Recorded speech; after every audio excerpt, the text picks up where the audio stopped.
સુરતના ભાગળ 4 રસ્તા કોટસફીલ્ડ રોડ ઉપર આવેલી એક ચાની દુકાનની અંદર ચાનું ઇલેક્ટ્રિક મશીન બ્લાસ્ટ થવાની ઘટનાને પગલે સ્થળ ઉપર ભાગદોડ મચી જવા પામી હતી। ધડાકા સાથે મશીન ફાટવાને કારણે દુકાનના કાચ તૂટી ગયા હતા અને ત્યાંથી પસાર થઈ રહેલા રાહદારીને વાગતા તે ઇજાગ્રસ્ત થયો હતો। જોકે ધડાકાથી દુકાનનો ફ્રીજ સહિતનો સામાન પણ તૂટી ગયો હતો।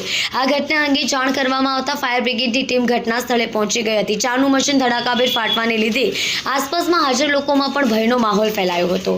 ફાયર બ્રિગેડની પાસેથી મળતી માહિતી अनुसार भागल 4 रस्ता कोटसफील्ड रोड पर धनवंतरी जनरल स्टोर नामनी चानी दुकान અને પાનનો ગલ્લો આવ્યો છે। એક બાજુ દુકાન પર કેટલાક ગ્રાહકો હાજર હતા। દરમિયાન અચાનક આ બનાવ ચા બનાવવાનું ઇલેક્ટ્રિક મશીન બ્લાસ્ટ થઈ ગયું હતું। મશીન ધડાકાભેર ફાટતા તેની પ્રચંડ અવાજ સાંભળી ઘટનાને પગલે સ્થળ ઉપર હાજર લોકોમાં ભાગદોડ મચી જવા પામી હતી। મશીન એટલી પ્રચંડતાથી ફાટ્યું કે દુકાનમાં ફ્રીજ, સીલિંગ ફેન અને પીઓપી સુદ્ધા તૂટી ગઈ હતી। એટલું જ નહીં, તે જ સમયે ચાની દુકાનથી સામેથી પસાર થઈ રહેલા રાહદારી 20 વર્ષીય રાઠોડ સતીશસિંહ પ્રવીણસિંહને એક હાથના ભાગે કાચ વાગતા તે લોહીલુકાણ અને ઈજાગ્રસ્ત થઈ ગયો હતો અને નજીકમાં હાજર ટ્રાફિક બ્રિગેડના જવાનોનો તાત્કાલિક ત્યાં દોડી ગયા। ઈજાગ્રસ્ત રાહદારી રાઠોડ સતીશસિંહને સારવાર માટે હોસ્પિટલ ખસેડવામાં આવ્યો હતો।